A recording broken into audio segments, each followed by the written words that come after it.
habbu ilallah. Aku bertanya kepada Nabi SAW, amal apa yang paling Allah cintai? Kemudian Nabi SAW mengatakan atau menjawab, qala as-salatu ala waqtiha. Salat tepat on time. Dan sudah pernah kita jelaskan, kalau mau maksimal khusyuk dalam salat, penuhi 3 hal. Tepat waktu, tepat gerakan, dan tepat bacaan. Kemudian, qala thumma ay.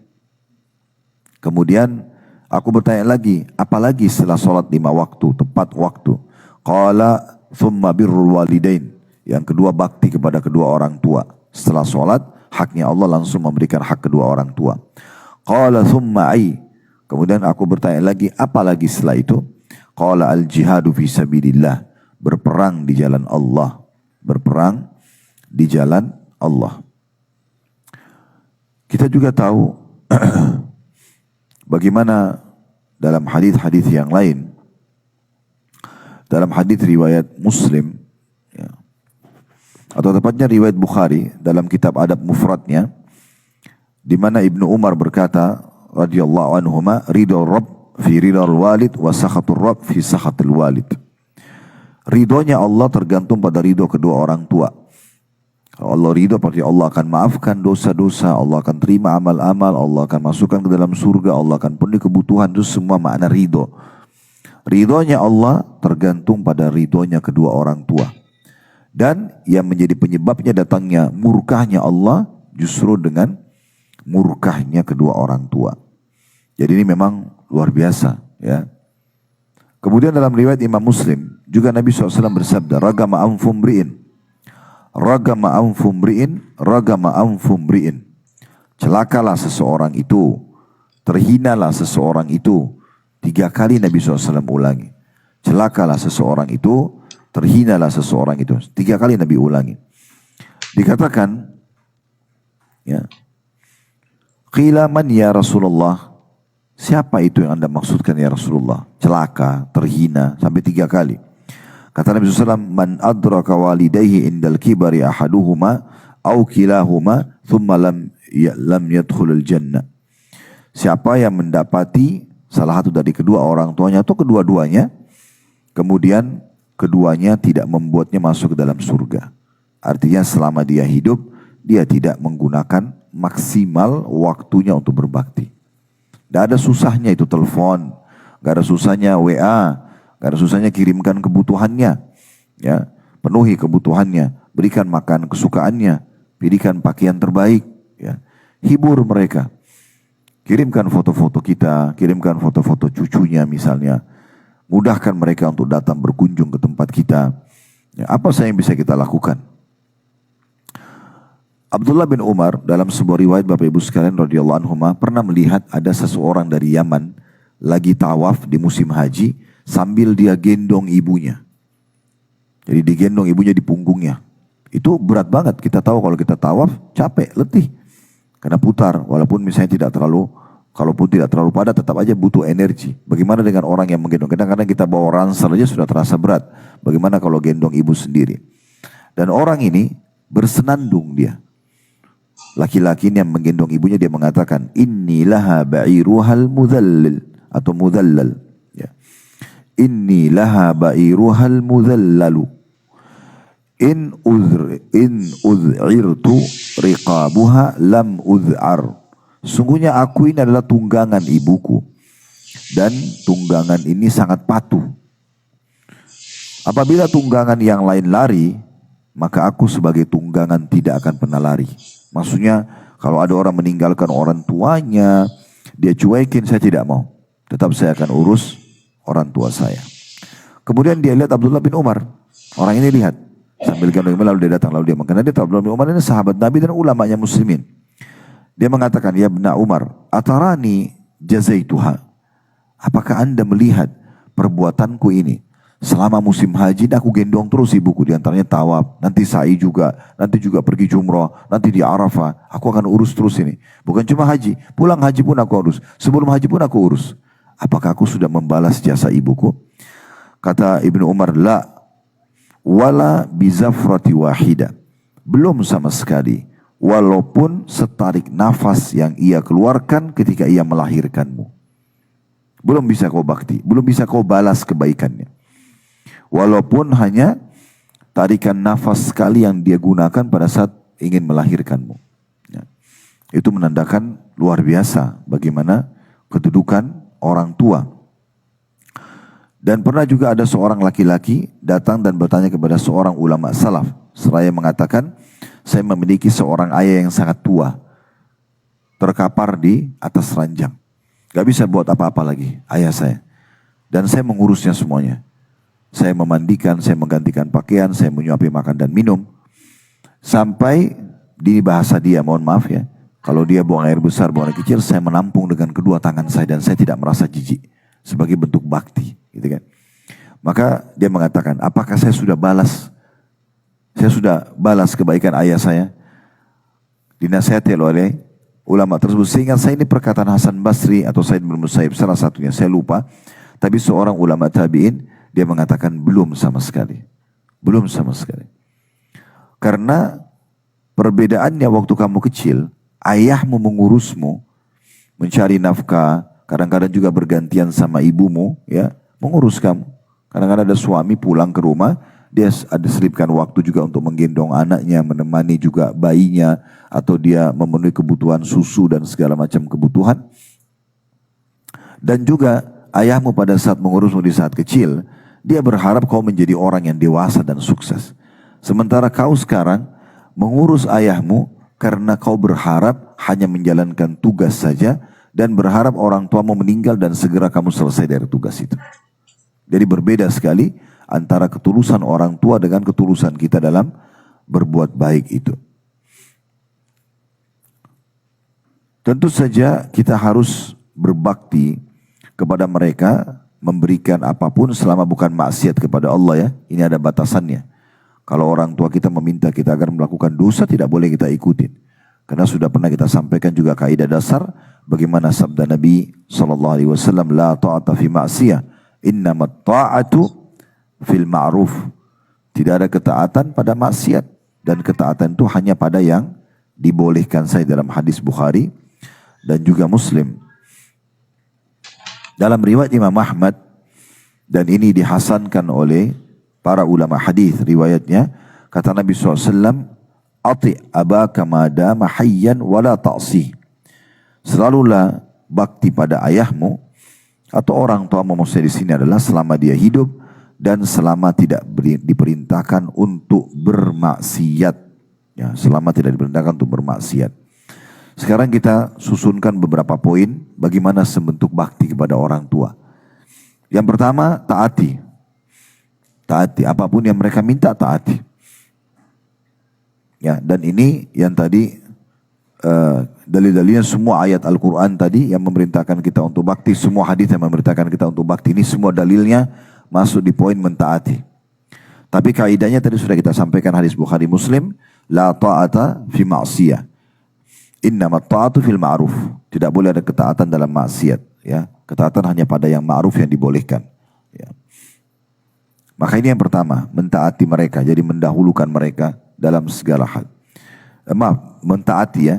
Kemudian yang kedua, mendahulukan perintah mereka. Mendahulukan perintah mereka dari perintah siapapun. Kecuali satu keadaan, yaitu perintah suami untuk istri.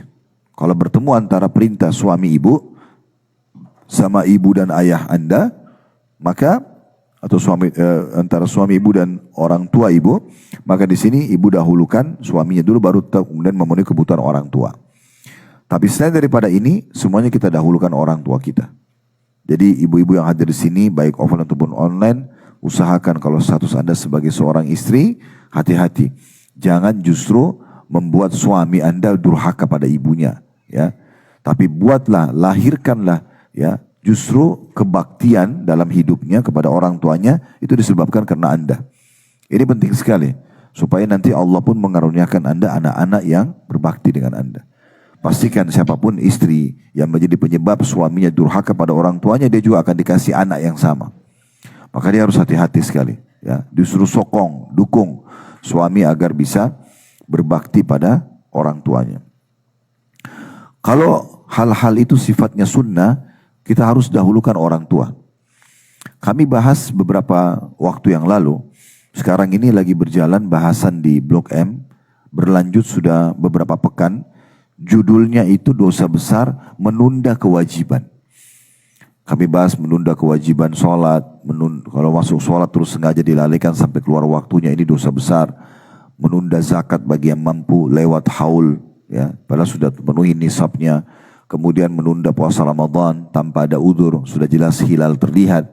Menunda haji, padahal dia punya kemampuan, yang haji pertamanya. Kemudian ada juga menunda perintah orang tua. Ini juga termasuk menunda kewajiban. Selama perintah itu bertemu, ya, dengan perintah makhluk yang lain selain suami tadi untuk istri, atau kalau haknya Allah sunnah. Kalau haknya Allah sunnah, ya. Kalau orang tua kita minta, kita lagi pengen ketemu sama teman-teman, lagi mau pergi makan, lagi mau pergi bisnis, tapi ibu dan ayah kita mengatakan tolong nak temani dulu atau bantu ini dan seterusnya, dahulukan orang tua. Ya, berhentikan semua yang lainnya, dahulukan. Tadi saya bilang kecuali istri ke suaminya, dia bisa dahulukan suaminya sambil dia berbahasa atau menutur kata yang santun pada ibu dan ayahnya agar diberikan, ya, keriduan mereka untuk mendahulukan suami. Setelah itu baru dia penuhi kebutuhan orang tuanya, gitu ya.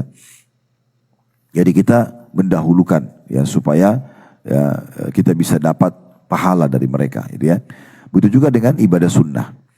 Kalau kita lagi sholat sunnah, beda kalau sholat wajib. Kalau bertemu saya pernah jelasin, kalau masih ingat, hak wajibnya Allah seperti sholat wajib misalnya. Dengan hak wajibnya makhluk seperti panggilan orang tua. Di sini kita tidak boleh mendahulukan orang tua, makhluk. Jadi kalau orang tua panggil ibu, kita panggil ayah, panggil nak misalnya, kita lagi sholat wajib, kita nggak boleh batalin. Itu wajib, haknya Allah. Tapi kalau bertemu antara hak wajib makhluk, ini adalah bakti pada orang tua, termasuk seruan mereka, dengan hak Allah tapi sunnah, sholat sunnah. Di sini kita wajib batalin sholat sunnah kita untuk menjawab panggilan mereka. Ya, ini poin yang penting untuk kita garis bawahi. Di sini maksudnya mendahulukan mereka, ya, dalam perkara-perkara yang sudah kita paparkan tadi. Yang ketiga tentunya kita harus, ya, menghiasi diri dengan akhlak yang baik di hadapan mereka. Ya, maksudnya tutur kata yang santun, ya, ramah. Sudah kita jelaskan tadi di ayat-ayat Al-Quran, tapi ini termasuk yang kita harus lakukan, ya. Jadi tidak memotong pembicaraan mereka, tidak mengangkat suara, banyak sekali dalam hal ini, ya. Sampai Utsman bin Affan radhiyallahu anhu, itu beliau kalau ibunya lagi bicara dia tidak berani lihat mukanya. Dan tidak pernah satu kali pun apa yang ibunya bilang dia bilang tidak, pasti dia iyakan. Ya. Selama itu bukan pelanggaran. Sampai kadang-kadang kalau ibunya lagi ngomong, dia langsung mengiyakan saja walaupun dia belum tahu sebenarnya apa yang harus dia lakukan. Sampai-sampai ya begitu disebutkan cirinya Utsman bin Affan. Sampai waktu keluar dari rumah ibunya, dia tanya kepada saudaranya, tadi ibu kita pesan apa? Ya, itu saya jelaskan di Tablik Akbar serial sahabat berhubungan dengan pribadinya Utsman bin Affan. Jadi dia termasuk bentuk bakti yang luar biasa sampai dapat jaminan surga. Itu karena itu. Termasuk dia tidak berani menatap muka ibunya, matanya, takut nanti itu menyakiti ibunya gitu. Jadi sampai seperti itu mereka menjaganya gitu ya. Disebutkan bahwasanya Abu Hurairah radhiyallahu anhu pernah melihat ada dua orang. Lalu beliau berkata kepada salah satunya, "Ma hadza minka?" Ini orang yang di sebelahmu ini apa posisinya? Kebetulan lagi jalan, yang satu lebih tua, satu lebih muda. Yang lebih muda ditanya, ini orang di sebelahmu posisinya sebagai apa? Siapa orang ini? Faqala abi. Orang ini mengatakan ini adalah ayahku. Faqala la tusammihi bismih. Maka jangan pernah kau sebut namanya. Jangan panggil namanya. Nah, karena biasa ada orang juga memanggil namanya langsung. Ya, kurang santun, kurang sopan itu. Wala tamshi amamah. Jangan pernah kau jalan di hadapannya. Biarin dia jalan duluan. Minimal kalau kita harus mendampingi di sebelahnya. Ya. Jangan melebihi langkahnya. Wala tajlis qablah. Dan jangan pernah kau duduk sebelumnya. Sampai dia duduk baru kamu duduk. Sampai dia makan baru kamu makan. Ya. Sampai dia sudah kenyang dia sudah hilang dahaganya baru kamu lakukan atau kamu menikmati, sampai seperti itu. Dan disebutkan Ibnu Umar radhiyallahu anhu juga pernah bertanya, apakah engkau takut masuk surga dan apakah engkau takut masuk neraka dan ingin masuk ke dalam surga? Ini riwayat dinukil dari Taisalah bin Mayyas. Ya. Ia berkata bahwa Ibnu Umar berkata padanya. Jadi orang ini seorang tabi'in. Dia cerita tentang pengalaman dia waktu ketemu sama Abdullah bin Umar. Namanya Taisalah ya, bin Mayyas rahimahullah. Dia mengatakan, waktu dia ketemu Ibnu Umar berkata pada dia, apakah kau takut masuk neraka dan ingin masuk ke dalam surga? Maka kata Taisalah, iya, tentu saja. Maka Abdullah bin Umar mengatakan, betul bertanya, apakah kamu masih memiliki kedua orang tua yang hidup? Maka dia menjawab, Taisalah ini mengatakan, ya, aku masih memiliki seorang ibu, karena ayahnya sudah meninggal. Maka kata Abdullah bin Umar, demi Allah, sekiranya engkau berlemah lembut dan bertutur kata kepadanya dan memasakkan makanan untuknya, sungguh engkau akan masuk surga selama engkau menjauhi dosa-dosa besar.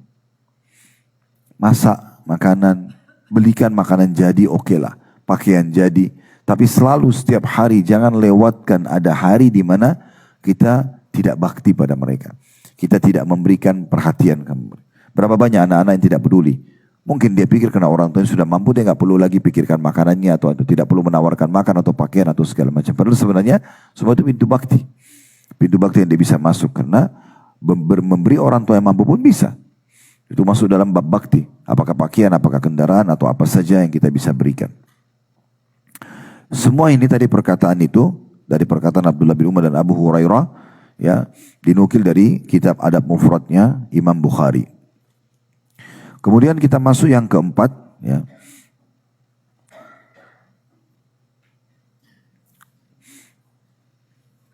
Ini sebenarnya sudah disinggung tadi ya, tapi kita berikan poin sendiri juga tidak masalah. Memenuhi kebutuhan.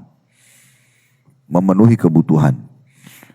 Jadi memenuhi kebutuhan ini, kalau tadi kita kan memberi walaupun dia tidak butuh ya. Tapi di sini masuk kepada kebutuhan, lebih kepada itu. Ini masuk bab bakti sendiri. Seperti misalnya kalau dia membahasakan, ada yang dia butuhkan. Atau misalnya kita tahu orang tua kita sebenarnya butuh, tapi dia nggak mau bebankan anaknya. Apakah biaya pengobatan, apakah dia ingin ketemu sama teman-temannya, apakah dia lagi ingin ketemu sama kerabatnya misalnya. Dia ingin datang ke satu negeri, ke satu kota. Nah semua itu memenuhi kebutuhan. Lebih ke situ penjelasan masalah poin ini gitu ya. Bagaimana kita memenuhi kebutuhan-kebutuhannya. Ini poin yang keberapa? Yang keempat ya. Kemudian yang kelima adalah selalu memasukkan kegembiraan dalam hatinya. Menghibur, ya lebih tepatnya. Hibur ini bab bakti sendiri. Menghibur itu bisa dengan, tadi yang kita sempat singgung di awal-awal, telepon, tanya kabar, atau kita kirimkan cuplikan apa yang menghibur beliau gitu ya. Itu yang menyenangkan hatinya. Baik di masa dia masih muda, sehat, ataupun dia sudah tua. Ini masuk dalam bab bakti sendiri. Karena kata Nabi SAW, dan amal yang paling Allah cintai adalah memasukkan kegembiraan dalam hati seorang muslim. Sementara, ini amal yang paling Allah cintai ya. Sementara orang tua kita adalah orang yang paling pantas untuk kita berbuat baik pada mereka. Yang keenam, ya, rutin mendoakan. Mendoakan semasa hidup dan juga sudah meninggal. Selain Rabbighfirli wali walidayya, yang ini kita baca doa yang paling dahsyat untuk kita doakan buat orang tua semasa hidup dan sudah meninggal. Dan juga kita bisa doakan, kita pisahkan mana doa yang kita ucapin di saat hidup, mana doa kita doakan di saat mereka sudah meninggal. Di saat hidup misalnya kita doakan agar disehatkan badannya, dipanjangkan umurnya, diberikan hidayah. Semua ini doa-doa yang kita bisa sampaikan di masa hidup. Karena memohon hidayah buat orang tua sudah meninggal sudah tidak bisa. Atau memohon dipanjangkan umur atau diberikan kesehatan sudah nggak bisa bagi orang tua yang sudah meninggal. Maka ini doa khusus kita tambahkan selain Rabbighfirli wali walidayya, doakan agar dipanjangkan umurnya, disembuhkan penyakitnya dan segala macam hal. Ada juga doa khusus sudah meninggal. Yang paling baik setelah orang tua meninggal adalah bagaimana kita mendoakan pengampunan dosa. Ya. Selain bagi fil walidain, kita juga mengatakan dalam bahasa Indonesia, ya Allah ampunilah kalau memang ibu dan ayahku ini punya dosa yang aku ketahui atau aku tidak ketahui. Ya. Jadi ampuni dosa-dosanya, luaskan lapangkan kuburannya, ya jadikan temannya di kuburan adalah amal solehnya, beratkan timbangan amalnya pada hari kiamat, masukkan surga tanpa hisab, segala macam hal yang berhubungan yang dibaca atau diucapkan setelah mereka meninggal dunia. Nah, ini termasuk yang kita rutinkan, ya. Kemudian selanjutnya yang ini kalau sudah meninggal ya. Ya, kita masukkan di poin yang sama aja. Ini poin ke-7 tadi ya. Kita mendoakan ya. Kita bagi kalau dia masih hidup dan sudah meninggal. Ada doa yang kita ucapkan pada saat dia masih hidup, ada doa yang kita ucapkan pada saat sudah meninggal. Masih bisa kita tambahkan di poin yang sama ini adalah kalau dia sudah meninggal, kita bersedekah untuknya, haji dan umroh untuknya. Saya sudah pernah sampaikan Bapak Ibu sekalian, usahakan mulai sekarang setiap kita transfer uang sedekah, bantu orang, niatkan ini untuk saya dan kedua orang tua saya. Selalu begitu. Sehingga dapat pahala sedekah, dapat juga pahala bakti. Baik orang tua kita masih hidup atau sudah meninggal. Kemudian haji dan umroh. Ini haji setahun sekali. Selama Allah berikan Anda peluang, ada rezeki, hajikan mereka. Ya, walaupun sudah pernah haji, bisa dibadal hajikan. Berikan dititipkan pada travel untuk hajikannya buat ibu saya, buat ayah saya. Jadikan program rutin setiap tahun. Kalau perlu selama kita hidup 50 tahun, 60 tahun, 60 tahun pun berarti 60 kali kita hajikan buat orang tua kita, nggak masalah. Ya, setahu kami, sebatas ilmu kami seperti itu. Ada pendapat yang membolehkan untuk membadalkan kedua orang tua. Ya, begitu juga dengan umroh. Haji setahun sekali. Kalau umroh bisa sebulan sekali misalnya. Setiap kita dapat income, lalu kita titipkan kepada travel yang Anda percaya untuk kemudian mengumrohkan kedua orang tua. Ya, seperti di tempat kami memang siapkan mahasiswa yang menjalankan itu. Mereka harus buat cuplikan video pada saat pertama niat di mikot. Mereka harus buat cuplikan pada saat tawaf, kalau umroh ya, pada saat sa'i dan terakhir tahallul. Sambil memegang kertas dan menyebutkan nama orang yang diumrohkan atau dihajikan gitu ya. Kalau haji ditambah dia hadir di Arafah, dia hadir di Muzdalifah, dia hadir di Jumroh, di Mina, dan seterusnya. Satu rangkaian, lalu kemudian nanti akan kami berikan sertifikat. Tapi itu tuh Bapak Ibu bisa ke travel manapun ada percaya. Tapi ini salah satu bentuk bakti. Karena ini akan sampai pahalanya kepada mereka. Itu tadi yang ke-7 ya. Betul. Kemudian yang ke-8 adalah melanjutkan hubungan dengan orang-orang yang terdekat dengannya. Baik itu punya hubungan kekerabatan atau tidak. Pernah saya jelaskan kalau Bapak Ibu masih ingat, bahwasanya yang terdekat bakti kita pada ayah kalau ayah meninggal adalah saudaranya ayah, paman dari ayah. Saya yakin Anda masih ingat dulu ya, kita pernah tulis itu. Julukan atau panggilan dalam bahasa Arab untuk saudara ayah, am. Ain sama mim. Biasanya kalau kita mau nisbatkan pamanku, maka ditambah sama ya. Dan diganti mimnya jadi kasrah, ammi ya, pamanku. Ini maksudnya dari ayah. Tidak ada salahnya mulai sekarang Anda terapkan saudara-saudara suami Anda bilang sama anak-anak, panggil mereka ammi. Misalnya namanya Ahmad, Yusuf, ammi Ahmad, ammi Yusuf, supaya jelas perbedaannya. Karena paman dari ibu, saudaranya ibu, bahasa Arabnya khal. Kha sama lam itu ya. Khal. Kha alif baru lam. Ya, khal. Beda ini. Ini paman. Tapi kalau ayah meninggal, yang kita dahulukan adalah am, saudaranya ayah. Walaupun khal juga termasuk punya hak bakti kita itu ya. Tetapi kita dahulukan paman ini. Kalau biasanya kalau yang saudara ibu, kalau dibilang pamanku dari ibu, khali. Jadi misalnya ibu di sini yang hadir, offline ataupun online punya adik. Misal adik Anda laki-laki namanya Ahmad misalnya. Anak-anak suruh panggil Khal Ahmad misalnya. Dibiasakan begitu. Supaya dia tahu, oh ini saudaranya ibu, ini saudaranya ayah gitu ya. Dalam bab bakti itu adalah ayah paman dari ayah yang kita dahulukan. Sebagaimana dinukil riwayat bahwasanya Ali bin Abi Thalib radhiyallahu anhu seringkali duduk di pangkuannya atau dekat di dekat paha pamannya Abbas sambil mengatakan, wahai paman, ridholah kepadaku karena ini pengganti ayahnya, pengganti Abu Thalib. Karena Abbas masih hidup ya setelah Abu Thalib meninggal jauh waktunya. Nah sementara kalau yang terdekat dengan ibu kita adalah saudarinya ibu. Kalau saudarinya ayah, biasa kita panggil juga tante. Kalau laki-laki tadi ya. Kalau perempuan ammatun, ain mim ta. Kalau tanteku, kita bilang gitu ammati. Misal contoh, Anda punya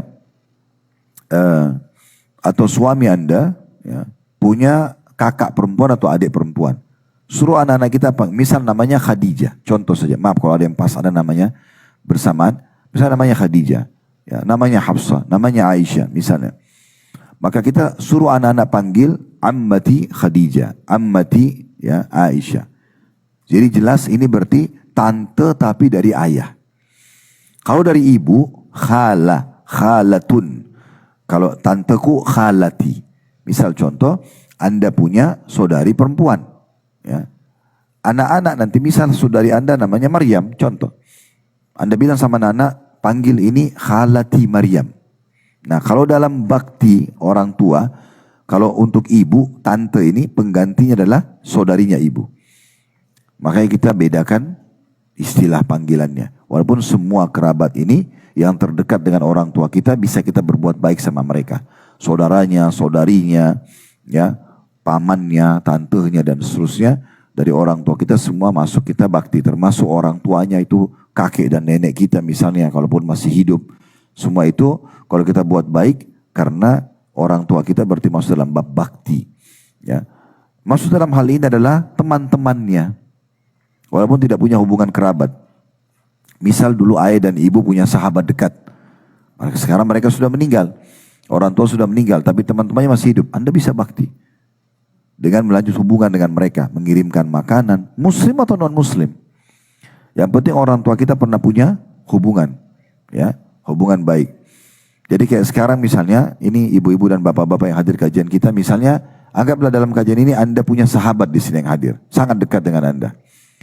Maka Anda harus jelaskan ke anak-anak Anda, ini sahabatnya ibu ya, ini sahabatnya ayah. Mereka tahu dan jelaskan kepada mereka. Kalau ayah ibu sudah meninggal, maka ini adalah tempat-tempat kalian berbakti. Makanya kita pun sebagai orang tua harus pintar memilih teman. Supaya nanti anak-anak kita kalau bakti dengan teman-teman kita tuh bakti sama orang yang tepat. Bukan ahli maksiat. Gitu kan?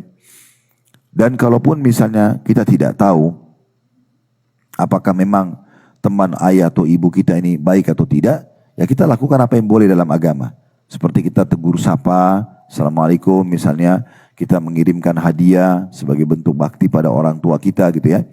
Bahkan Abdullah bin Umar jauh lebih daripada itu Bapak Ibu sekalian. Pernah satu kali beliau menuju ke Mekah, lalu beliau menemukan ada satu laki-laki Badui, kurang lebih seumur dengan Abdullah bin Umar atau lebih muda sedikit. Tapi Abdullah bin Umar menghormati dia, memberikan dia lagi naik tunggangan. Kalau kita sekarang mungkin naik motor atau mobil gitu ya. Karena keledai yang lagi ditunggangi oleh Abdullah bin Umar itu dipakai. Beliau turun dari keledainya, beliau lepas jubahnya yang dipakai, lalu beliau hadiahkan kepada seorang orang Badui. Tidak ada yang kenal orang ini. Maka kemudian orang-orang bertanya, siapa orang ini? Begitu luar biasa. Abdullah bin Umar ini sahabat Nabi dan ulamanya sahabat, ulamanya muslimin. Kok memuliakan orang ini? Kata Abdullah bin Umar, ayahnya orang ini dulu punya persahabatan dengan ayahku Umar. Jauh sekali kan gitu maksudnya. Ayahnya dia sahabatnya Umar. Tapi Abdullah bin Umar buat baik sama anaknya karena lihat ayahnya. Kalau tadi yang kita bahas kan, kita berbuat baik dengan sahabat ayah kita. Sekarang sudah tidak ada sahabat ayah. Anaknya sahabatnya ayah itu dibakti. Dibuat baik oleh Abdullah bin Umar. Untuk mengejar keutamaan itu. Jadi sangat luar biasa gitu. Oleh karena itu kita harus perhatikan baik-baik berhubungan dengan masalah ini tentunya ya. Dan kita sebagai penutup mungkin ya. Sangat dilarang Bapak Ibu sekalian untuk durhaka dengan kedua orang tua, ya. Kita harus hati-hati sekali. Kalau durhaka sama orang tua ini terlalu banyak atau banyak sekali juga dalilnya. Di antaranya hadis Abu Bakar dalam hadis Bukhari Muslim radhiyallahu anhu, di mana Rasulullah SAW bersabda kepada para sahabat, "Ala unabbiukum bi akbaril kabair?" Mau enggak saya tunjukkan kalian induk dosa besar? Salasan, 3 kali. Qalu bala ya Rasulullah. Kata para sahabat, tentu ya Rasulullah. Kami mau Anda sampaikan apa itu induk dosa besar. Qala al-isyraku billah wa uququl walidain. Berbuat syirik kepada Allah dan durhaka kepada kedua orang tua. Wa jalasa wa kana muttaki'an, dan tadinya dia duduk menyandar dengan siku ke tanah, kakinya ngelonjor, muttaki.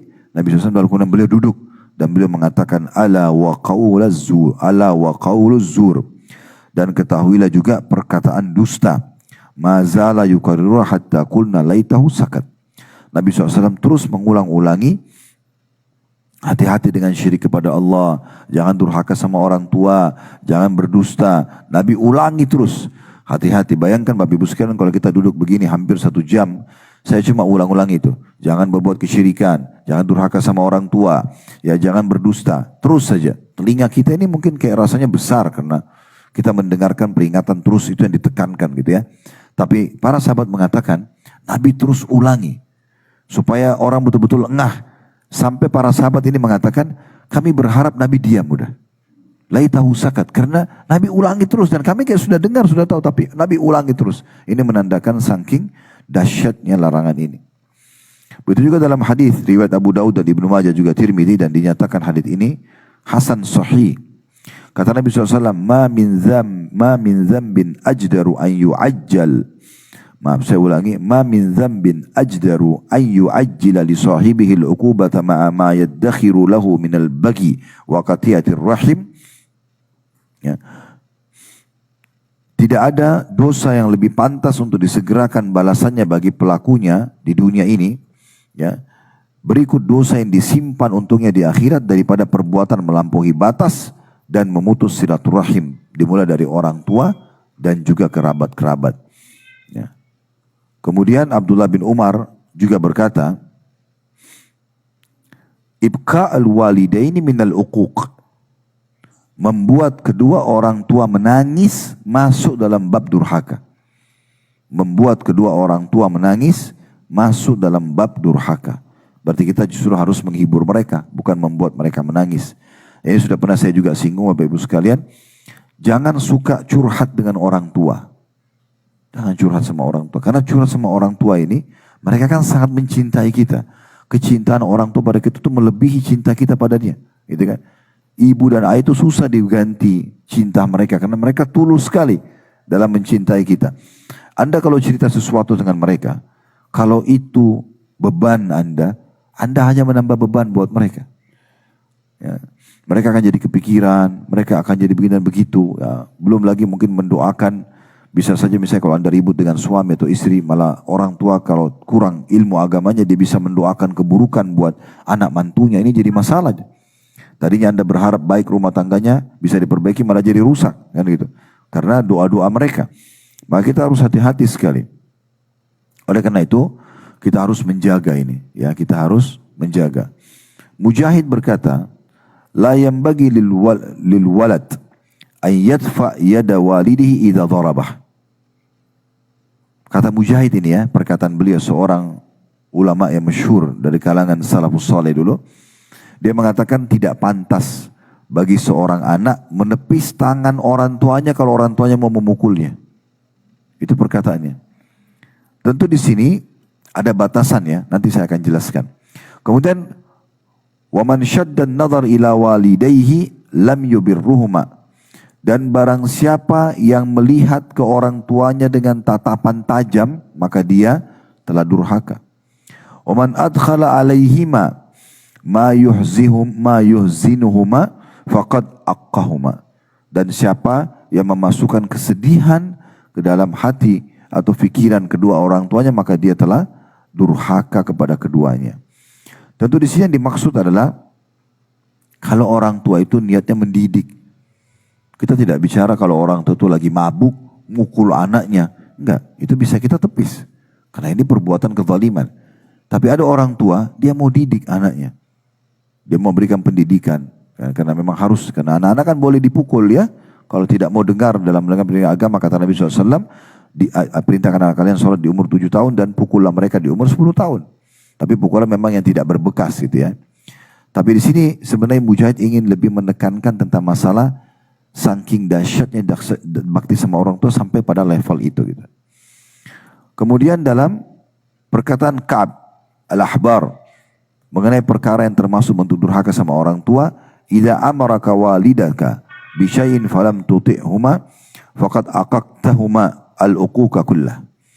Kalau seandainya orang tuamu memerintahkanmu dalam satu perkara selain maksiat kepada Allah, selama kamu mampu, bukan dosa kepada Allah, namun engkau tidak mentaatinya atau menunda-nundanya. Menunda-nunda saja. Berarti engkau telah melakukan kedurhakaan yang sempurna. Sudah cukup itu dihitung durhaka yang dosanya sangat besar. Ya, apalagi kalau dicampur dengan berbagai macam hal. Oleh karena itu kita harus hati-hati sekali. Bagaimana dengan orang yang misalnya dikaruniahi orang tua yang dia tidak peduli, lalu orang tuanya sakit hati, lalu mendoakan dia keburukan. Ini doa yang mustajab banget ya. Harus hati-hati. Kalaupun kita diuji oleh Allah Subhanahu wa taala dengan orang tua justru yang jauh dari agama, lisannya suka berkata yang tajam misalnya, maka kita berusaha untuk menghindari agar jangan sampai dia mengucapkan perkataan-perkataan buruk. Ya. Jangan kita malah berkeluh kesah. Karena memang begitu sifatnya. Allah takdirkan dia menjadi ibu kita, menjadi ayah kita. Ya udah kita sabar. Sebenarnya kan bagaimana caranya kita menghadapi orang yang rewel, orang yang fudul, itu selalu mau tahu apa saja, maka lebih baik kita banyak diam. Ya begitu. Ibu lagi marah, ibu banyak ngomong, ayah juga begitu, kita diam saja. Jadi pendengar yang baik. Kalau itu kebenaran, kita terima. Kalau itu kesalahan, kita lihat mampu gak kita mengingatkan. Kalau tidak mampu, maka kita setelah mereka selesai bicara, maka kita cukup ingkari dalam hati. Ya, ini termasuk hal yang terbaik. Karena orang yang sedang menyerang kita atau mencari kesalahan kita, mereka akan kehabisan bahan kalau kita tidak meresponnya. Ya, jadi masalahnya kalau kita merespon. Ya, ini juga sering saya bahasakan pada saat saya ditanya di satu taklim, bagaimana menghadapi fitnah-fitnah yang sedang terjadi. Ada orang gosipin kita, ada orang dan itu. Saya bilang diam. Yang terbaik diam. Kalau itu tidak benar, Anda yakin firman Allah SWT, Inna Allah yudafi anadina amanu. Allah akan membela orang-orang beriman. Kalau itu benar yang mereka ucapkan, maka kesempatan Anda jadikan sebagai bahan introspeksi diri. Jangan balas. Diam saja, karena membalas ini, itu seperti memperkeruh permasalahan. Sementara Anda sudah salah. Ya udah, taubat kepada Allah, istighfar, perbaikin. Allah perbaiki nanti dengan caranya. Karena memang taubat itu akan membersihkan kesalahan-kesalahan kita. Udah selesai, clear. Ya, makanya diam itu adalah emas, Bapak Ibu sekalian. Terutama dalam kondisi-kondisi seperti ini. Ya, menghadapi orang tua yang cerewet, yang rewel, ya, dan segala macam banyak permintaannya, kita sabar. Justru kita jadikan itu sebagai ajang kita meraih pahala ekstra. Allahu a'lam. Dan insya Allah dalam tema kita ini, kalau kita sudah tunjukkan semua itu, Allah akan karuniakan kita anak-anak juga yang seperti itu keadaannya, dan insya Allah juga akan membawa mereka mewariskan itu kepada anak-anak mereka selanjutnya. Ya, silakan.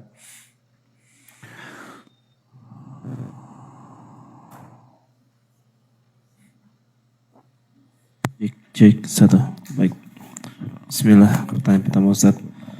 Assalamualaikum warahmatullahi wabarakatuh. Waalaikumsalam. Ustaz, ayah saya pergi meninggalkan kami semua ketika saya berusia 5 tahun. Sekarang katanya sudah meninggal, tapi saya tidak tahu di mana makamnya. Apakah saya berdosa jika tidak mencari di mana makamnya, tapi saya selalu berdoa untuknya? Jazakallahu khairan. Tidak berdosa. Tidak berdosa, ya. Tetapi kita tetap bisa berbakti dengan mereka pada saat kita atau orang tua sudah meninggal. Kalau Anda bisa dapat informasi, alhamdulillah, dengan sesekali menziarahi kuburnya gitu ya. Tetapi kalau kita tidak mencari tahu, karena memang tidak ada yang tahu, juga sulit untuk mencarinya di mana misalnya, maka tidak masalah. Yang penting tadi sudah dikatakan, sudah mendoakan misalnya. Ya. Baik, pertanyaan selanjutnya. Bismillah, Assalamualaikum warahmatullahi wabarakatuh. Bagaimana jika akibat perceraian orang tua, anak-anak menjadi membenci ayahnya? dalam kurung karena sang ayah terlalu jahat kepada ibunya. Itu yang dilihat dari mereka kecil. Apakah kebencian ini bisa dikatakan anak-anak tersebut durhaka? Apakah karena kebencian bisa membuat anak-anak hidup sengsara di dunia dan di akhirat, Ustaz? Iya. Jadi kami sarankan Bapak Ibu sekalian, memang ini memang bermula dari hal dasar sekali ya. Supaya tidak terjadi banyak clash-clash dalam rumah tangga ini memang harus cari pasangan yang baik, yang beragama. Gitu ya. Yang beragama saja kadang-kadang masih bermasalah. Apalagi yang sudah kurang agamanya, hanya karena punya kelebihan dunia gitu ya. Ini awal permasalahan nih, pemicu. Hanya sering ribut rumah tangganya, tidak bisa saling memaafkan, sulit dan itu terjadi pelanggaran agama yang besar gitu kan. Nah, ini semua terjadi. Kalau sudah terlanjur terjadi dan akhirnya kayak tadi mungkin ada KDRT, si ayah ini suka memukul istrinya atau ibu anak-anak di depan ya, atau sering bertutur kata kasar atau mereka sering bertengkar, ini memang melahirkan pendidikan yang tidak baik ya. Saran kami tentunya ya, kalau sudah terjadi seperti ini qadarullah masya'fa'al, tentunya kita ucapkan qadarullah masya'fa'al karena itu sunnah Nabi SAW. Kalau sudah terjadi kemudian usahakan kita bijaksana dalam arti kata, kalaupun terjadi pertengkaran, ajaklah pasangan itu untuk menyelesaikannya di tempat yang tidak dilihat oleh anak-anak. Misalnya di kamar, atau Anda keluar dulu. Jangan lihatkan kepada mereka. Tetap kita usahakan menunjukkan kepada mereka keharmonisan. Supaya mereka tahu orang tuanya tidak bertengkar. Karena itu mayoritas ya, Bapak Ibu sekalian, orang yang bercerai dalam rumah tangganya, tidak semua tentu, ada juga kasus-kasus yang lain. Tapi dikarenakan karena orang tuanya dulu bercerai. Itu kayak terwariskan. Karena pada saat bercerai, akhirnya saling membuka aib, akhirnya saling menjatuhkan, saling menjadikan, dan yang mendapatkan hak asuh anak ini luar biasa. Menanamkan kebencian kepada ayah atau kepada ibu yang tidak mendapatkan hak asuh anak. Sehingga lahirlah kedurhakaan yang luar biasa. Ini tidak fair. Sementara yang ada masalah adalah dia sama pasangannya, tidak hubungannya sama anak-anak. Anak-anak tetap harus bakti pada ayahnya atau pada ibunya. Walaupun misalnya sudah berpisah. Yang terbaik Bapak Ibu sekalian, diam. Jangan pernah menceritakan aib-aib. Udah. Kalau memang kita sudah tidak cocok, sampai di situ jodohnya, selesai. Kita mulai perjalanan baru. Kita bertawakal kepada Allah Subhanahu wa taala. Dan kalau ada kesempatan anak-anak, silakan. Ayah di mana? Oh, silakan bakti. Misalnya tunjukkan, pergi, silakan. Enggak ada masalah. Oh, di mana ibu? Tunjukkan di mana ibu. Misalnya, dia berbakti. Kecuali memang ada satu keadaan kata ulama, kalau si ayah atau ibu ini memang ahli maksiat.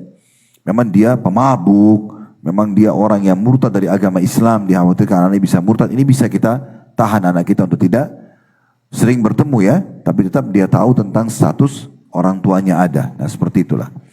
Ya. Baik. Pertanyaan selanjutnya. Bismillah Ustaz. Semoga Ustaz dan semua jamaah yang hadir dalam keadaan sehat dan dalam lindungan Allah. Allahumma amin. Ustaz izin bertanya, bagaimana bila sudah terjadi hubungan yang kurang baik antara suami dan orang tua dalam kurung mertuanya?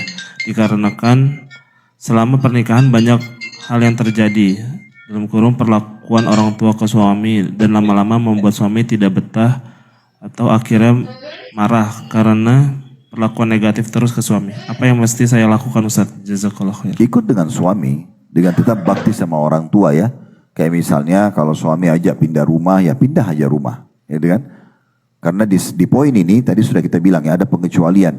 Kalau Anda sebagai seorang wanita sudah menikah, maka Anda dahulukan adalah suami. Ya. Berdosa enggak seorang anak pada orang tuanya kalau dia tadinya numpang sama orang tuanya lalu suaminya ajak pindah rumah? Kalau dia pindah ikut suaminya berdosa? Tentu saja tidak. Tidak masuk dalam bab durhaka di sini. Karena memang dia wajib patuh pada suami, itu hukum Allah Subhanahu wa taala.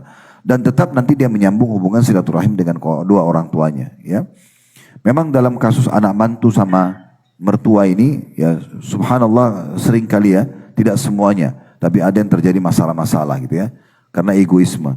Ada banyak, saya pernah coba pelajari, telusuri faktor-faktornya. Ada ibu ya, ibu mertua tidak suka sama anak mantunya. Ini hanya karena merasa anaknya diambil oleh perempuan itu yang jadi istrinya sekarang, istri anaknya. Sehingga dia selalu merasa anak mantunya sebagai saingannya. Ini ada penyebabnya. Salah satu penyebab begitu. Karena dia selama ini pikir anak ini saya besarkan, saya urus, dan dia sangat sayang sama anak laki-lakinya. Makanya dia mau setelah menikah pun tetap harus dia mengatur makannya, mengatur rumahnya, mengatur pakaiannya. Dia harus selalu mau tinggal sama-sama. Sementara ya ini tidak memungkinkan, gitu kan? Jadi kadang-kadang faktor, dan ini tidak boleh, ya. Harusnya sebagai orang tua tugas kita sampai anak-anak, ya kalau anak laki-laki sampai dia balik, sampai menikah itu berarti sudah sunnah tambahan. Anak perempuan sampai dia menikah. Setelah itu biarkan mereka hidup, ya. Kalau satu waktu mereka butuh bantuan ya silahkan. Tapi bukan berarti kita ikut campur semuanya. Karena ada sebagian ibu begitu, datang ke rumah anaknya, sebentar lagi diprotes tentang masalah dapurnya, penataan rumahnya, penataan kamarnya dan segala macam. Padahal sebenarnya mungkin bagi anak dia yang suami tidak masalah. Ini tidak perlu intervensi terlalu dalam ke situ. Ini juga ada faktor karena itu, ya. Ada juga mungkin karena faktor, misal karena orang tua ini tidak sefaham dengan anak mantunya. Misalnya orang tua ini tidak berpendidikan, mohon maaf, sementara anak mantunya sangat tinggi pendidikannya bisa. Sehingga pikirannya selalu tidak ketemu. Yang satu pikirannya mungkin levelnya cuma sampai level 2-3, yang satu ini pikirannya sudah level ke 20. Ini selalu memberikan ide, ini nggak terima. Ini berikan ide, ini nggak terima. Ini juga kadang-kadang terjadi, ada faktor-faktor itu. Jadi ini ada faktor-faktornya, ya. Jadi kenapa perbedaan faktor pendidikan? Atau kadang-kadang terbalik. Pendidikan orang tua terlalu tinggi, udah sampai doktor, profesor segala macam. Tapi anak mantunya sama sekali tidak ada pendidikannya. Sehingga dia sulit sekali untuk mengimbangi ide-ide dan pemikiran, ya, orang mertuanya. Ini juga jadi masalah, sering kali terjadi begitu, ya. Tentu yang paling ideal adalah bagaimana kita mencari pasangan yang sepadan. Sepadan ini bukan hanya kita sama pasangan kita, tapi sepadan juga kita nanti dengan orang tuanya, ya. Jadi selevel gitu, ya. Sama jenjang pendidikannya, samalah mungkin secara level pendapatan. Sehingga tidak juga kita sedang kita menikah sama orang kaya banget atau orang miskin banget. Tidak juga kita kaya banget nikahnya sama orang miskin banget. Ini jomplang sehingga susah sekali untuk adaptasi, gitu. Atau kita rapi bersih banget, kita orang berantakan banget. Ini juga jadi masalah juga, gitu, ya. Susah sekali untuk ketemu karena nanti yang kita levelnya sudah naik, nggak mungkin downgrade ke bawah.